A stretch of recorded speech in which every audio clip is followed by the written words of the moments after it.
In fact, with 25 or so families, New Salem was easily comparable to Chicago, which at the time boasted a population of only 100 people who occupied a few cabins huddled around Fort Dearborn. The hope of New Salem centered around the river. It supplied power for the mills, of course, but most importantly, it promised to become a major transportation artery for moving people and produce to and from the area. We got ducks. Hey, Henry Onstock. Well, Clary, what's up? Fixing up your ferry, I see. Just repegging this here board. How's business? Well, let's put it this way. A cooper's work is never done. I never stockpile many barrels before they're clean sold out. I can't keep up. You better get used to it. This ferry of mine is bringing people across from the east side pretty regular now. More people, more trade. Why, each time I bring even a man and a horse across, it's 12.5 cents. Yep, business is booming. And now that we got us a real bona fide dock coming. Dartmouth train, too, don't forget. You betcha. We got us a real dock and a real post office to boot. Not bad at all, I'd say. Hey, look at there. We also got us another flatboat plumb hung up on the dam. Bow's clean raised out of the water. Yep, and it's taking on water fast. Hey, out there! Try pulling it off! Careful, it's shifting around. Look out! Hey, look at that tall, gangly fellow on board there. Well, ain't he a sight? Yeah, but he looks like he's in charge of things, wouldn't you say? Yeah, looks that way. Abraham Lincoln. As the crowd gathered on shore to watch, the boat's passengers worked frantically to avoid being swamped. Okay, now quick, before it sinks, let's unload the stern. Here, grab this box. One by one, they carried the boxes through the shallow water to shore. It's working, eh? The box starts to right itself. Let's keep at it, everybody. Look at that. The front just came down with a bang. Abraham Lincoln, you're a genius, and that's for sure. Well, I did, and I thank you kindly. Now, all we have to do is figure out how to get rid of all the water we took on. Knowing you, you've already got a plan. Well, boys, let's say I drill a hole in the bow. Now that it's sticking out over the front of the dam, we'll let the water run out, and then we plug it up again. With the boat that much lighter, I reckon it'll slide across this here dam like butter across hot cakes.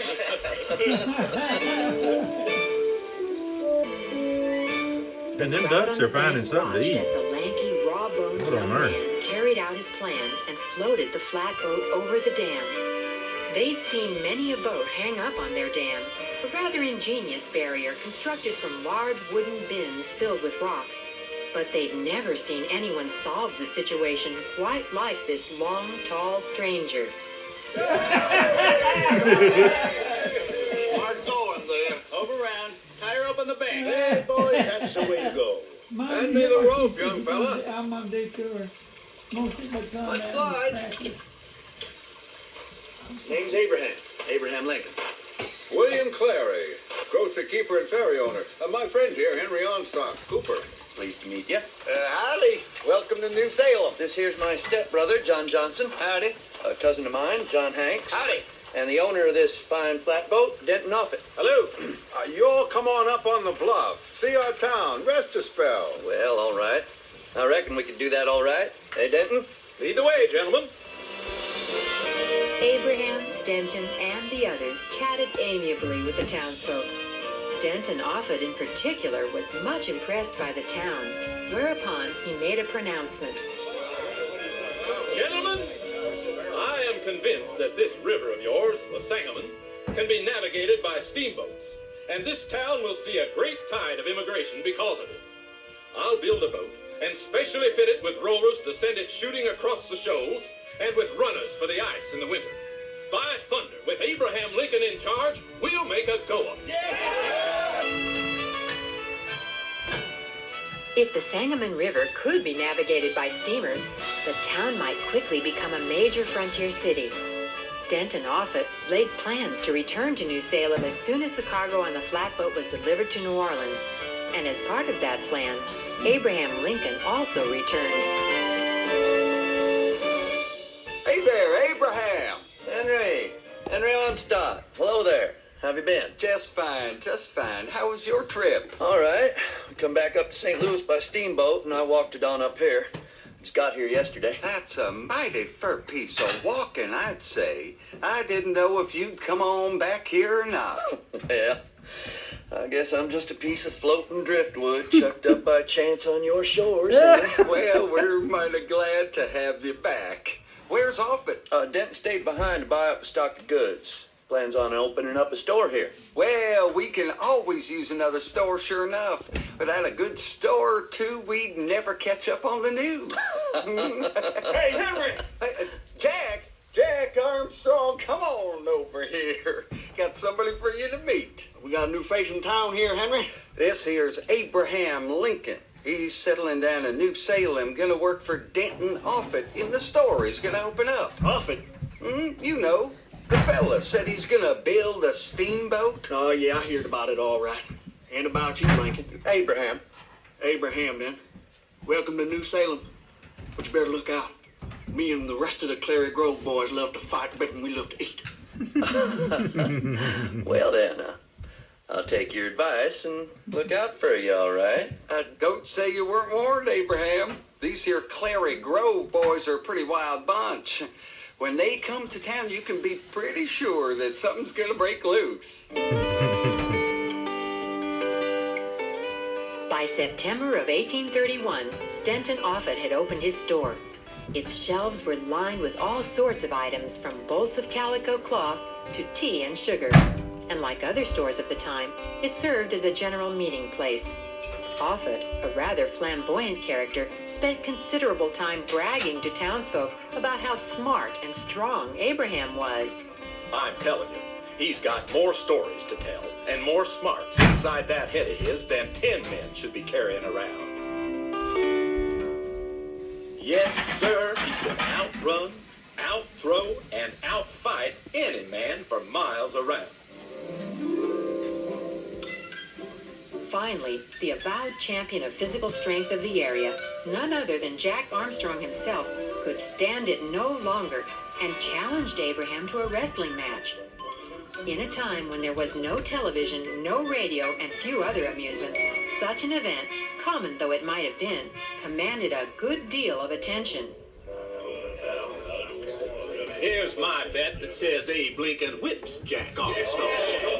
Yeah, Denton? Well, here's my wager that says nobody beats Jack. I don't know, Clary. Seems to me maybe old Jack's gonna finally meet his match. Here's my hunting knife that says so. The wagers were set and the match began. Strong, tough, hard, heavy-set, and experienced Jack Armstrong against tall, skinny Abraham Lincoln, 6 feet 4 inches, 185 pounds. Oh my God. The two warily circled each other, struggled, grappled, and twisted free over and over. But eventually, Abraham began to get the victory. The other members of the Clary Grove boys, seeing their champion in trouble, jumped in and backed Abraham against Offutt's store. Well, that's a fine thing. One man against a whole slew of you? Oh, blast it all, I'll fight any one of you one-on-one. Which one of you treacherous varmints is gonna be first? What's the matter, Clary? Your boys can't fight fair? Come on, let's see Jack and Abraham shake hands. We'll call it a draw and everybody take their wages back. Lincoln, it was a mighty good fight you put up. Draw. What do you say? All right, a draw.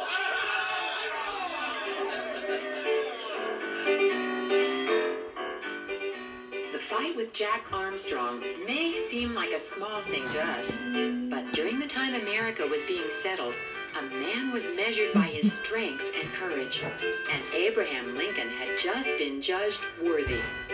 Jack Armstrong became one of his closest friends, and the whole community admired not only Abraham's physical prowess, but his fine character. And soon he began to gain a reputation as an orator as well.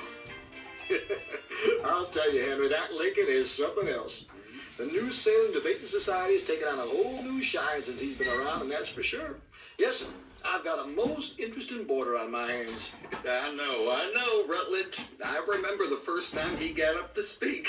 Well, you know how long and tall that feller is, legs sticking out of his pants by a good 6 inches, long arms, big hands, looking for all the world like a scarecrow. That he does, Henry, that he does. Up he gets, and we're all waiting for some one of his funny stories like he's all the time telling, and lo and behold, he starts in like Patrick Henry or something. I know it. Where everybody was sitting there with their mouths clean open. People have been coming in here to the Rutledge Tavern for weeks talking about it. He might be a bit awkward, but that there fella's a fine, fine speaker. Oh, Ann? Yes, Papa? Bring us some cider, will you please? One for me and one for Henry here. I'll get it for you.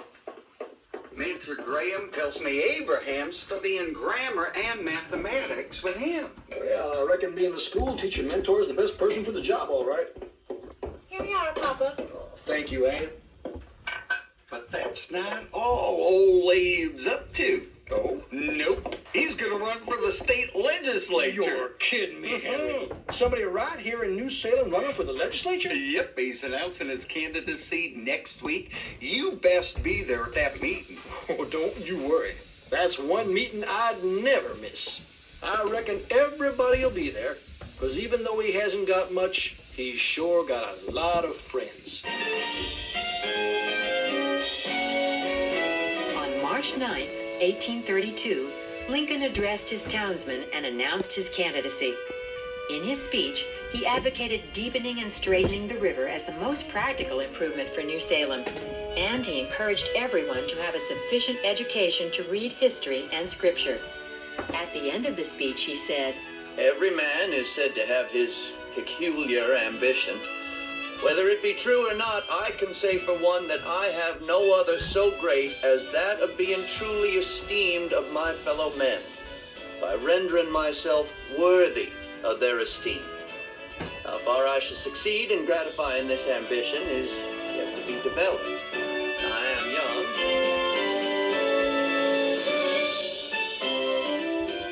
If he weren't elected, Lincoln added, he was too much acquainted with disappointment to be much affected by it. Would he win? And if not, could he continue upward in the face of defeat? At that point, no one knew for sure.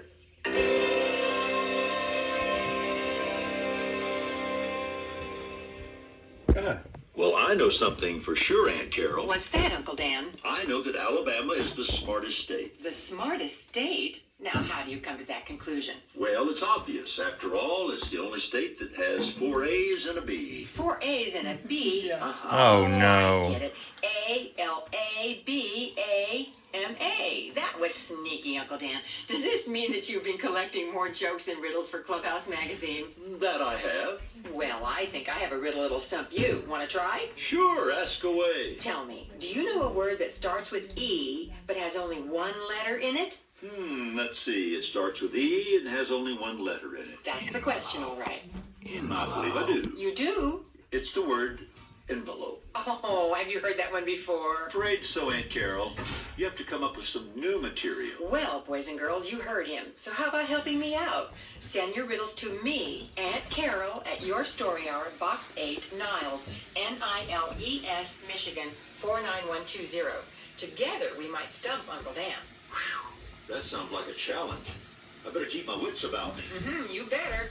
Well, boys and girls, I have a suggestion. You do? Yes. Why not visit our website and check out Clubhouse Magazine for yourself? It's great fun. You'll get to read some exciting stories, try your hand at some challenging puzzles, and Yes. read all the jokes and riddles. Great idea. That way you can use the jokes and riddles from the Funny Bones page on your family and friends. It's fun to make people smile. Oh, for sure. Our address is yourstoryhour.org. That's yourstoryhour.org. You'll find both present and past issues of Clubhouse posted for your enjoyment, all packed with fun and interesting things to do. But remember, the Funny Bones page is my favorite, and I'm sure it would have been Abraham Lincoln's as well. Speaking of whom, I do believe it's time for Aunt Carol to continue her story, New Salem Days. Shortly Shortly after Abraham Lincoln advocated deepening and widening the river in his campaign speech, it looked as if the hopes of the village for river travel would be met. Captain Vincent Brogue announced that he would bring his chartered steamer, the Talisman, up the Sangamon to New Salem. The news electrified the countryside. Yep, and you know what this means. Cheaper prices on all our goods. We'll just ship them here by boat. No more fighting muddy roads in the spring. Roads? Hot. More like quagmires. I've been up to my neck in water and mud trying to navigate them roads. I'm buying up some land, boys. Prices are bound to go up. This is a golden opportunity. The Talisman did puff its way upriver to New Salem amidst joyous cheers, in spite of the fact that the dam had to be torn down to let her pass. But the celebration was short-lived, for within a week, receding water forced a quick departure. Lincoln was part of the crew who saw the Talisman back downstream to Beardstown. From that time on, uncertainty about the possibility of navigating the river settled over the village, and within a few years, people began to move away from New Salem. In the meantime, though, Abraham had many adventures, including duty as a militiaman in the Black Hawk War. I say we elect Abraham Lincoln our captain. Hear, hear. Abe's our man.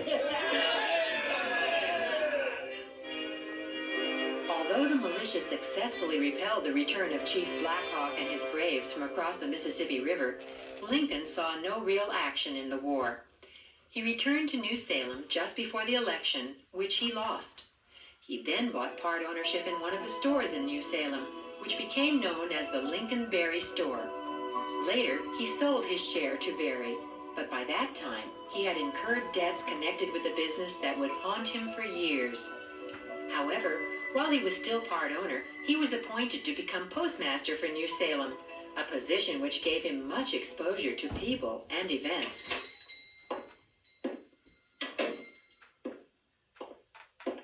Morning, Abe. Howdy, Clary. I got a letter here to send out. When's the rider due? Tomorrow morning, Saturday, 4 a.m. Arrives at the Warren Courthouse in Monmouth at 8 p.m. Monday night. Sounds good. Hey, what's this here I see? The newspaper. As postmaster, I get one every day. Well, I guess if I need to know something about what's happening in the world, I sure know where to come.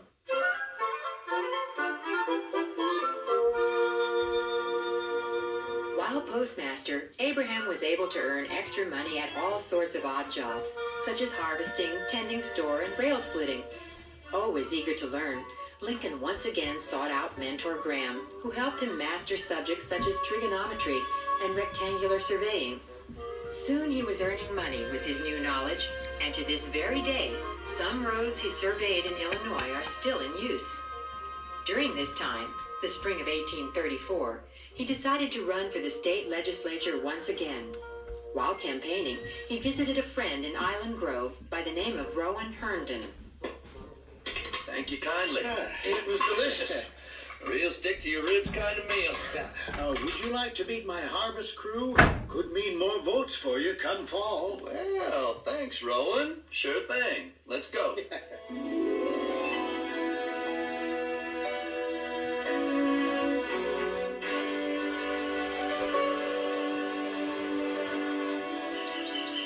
Man, this here's Abraham Lincoln, and he's running for the legislature. He'd sure like it if you'd vote for him in the election. We can't vote for a man unless he can do our kind of work. Yeah, we'll vote for you if you can handle this cradle proper like. If that's all it takes, man, then I'm sure of your votes. Abe went all the way around the field with practiced ease and won their confidence. Sometimes, while he was campaigning, he'd break up fights and win the admiration of onlookers. Back in New Salem, he began to pursue another interest, that of law. Already, he had represented a few people before the bench, but now he began to study every law book he could get his hands on. Well, now, Ann, I suppose you see our star boarder there under the tree. Yes, Papa. With a book as usual. A law book, to be exact. Some people think he's lazy, because it seems like he's barefoot under a tree with a book most of the time these days. but I know he's going places. I think so too. Why, he's already elected to the legislature. He's ambitious and smart, but he should take a little break now and then. He goes at it a mite too hard, to my way of thinking. Maybe you're right, Papa. He's getting even skinnier. But I kind of like it that he knows Shakespeare. Oh? He even recited some of it to me once. Hey now, what's this I'm hearing? Aren't you engaged to McNeil or McNamara, or whatever he conjures up to call himself? Oh, Papa. I know, Annie girl. I know what everybody's thinking. That he isn't going to come back for you. Well, maybe he really did go back east to bring his family out here, but I have to tell you, I'm skeptical. I just don't want you to get hurt. Well, if he doesn't come back, at least I still have friends. Like Abraham, maybe? Oh, Papa.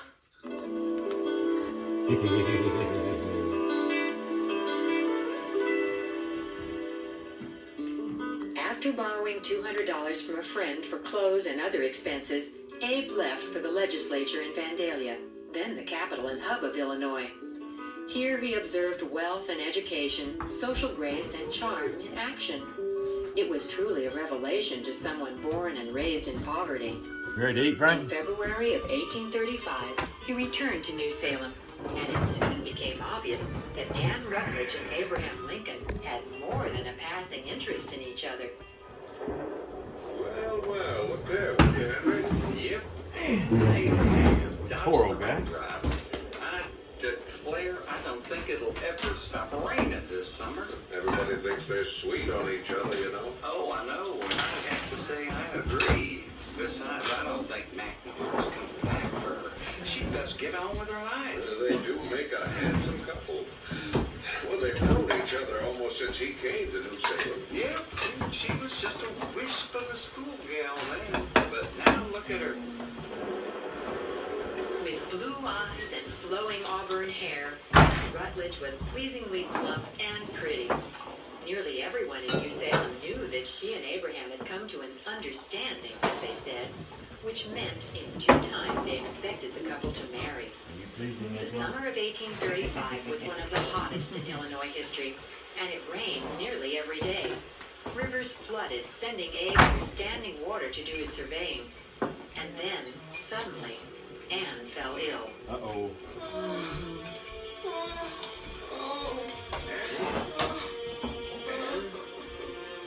Baby? Papa, I want Abraham.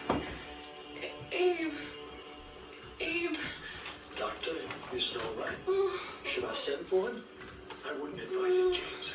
Patients with brain fever must have absolute quiet, or the excitement might do her damage. Abraham. Papa, please. Yes.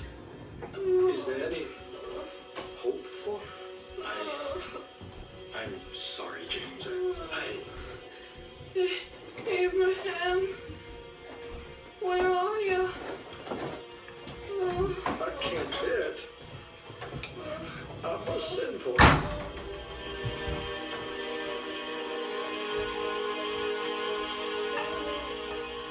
William Herndon, Abe's future law partner and friend, later said that the meeting between Abraham and Anne at her deathbed was, as he put it, quite as much as either could bear. The voice, the face, the features of her, the love, sympathy, and interview fastened themselves upon his heart and soul forever. After Anne's death on August 25th, 1835, Abraham descended into inconsolable depression. Hey, Jack, how's he doing? Not so good, I'm afraid, Henry. He says he cannot bear the thoughts of rain falling on her grave. On gloomy days especially, we keep watch of him for fear of harm himself. But by the time a year had passed, Abraham was pulling his life together again. In the summer of 1836, he became a candidate for re-election to the legislature, and on September 9th, he was granted a license to practice law. On April 15, 1837, he stuffed his few personal belongings into a saddlebag, borrowed a horse, and moved to Springfield. But it was in New Salem that the seeds of greatness in his character had been nurtured and strengthened. And from New Salem that Abraham Lincoln went into the world to meet his destiny.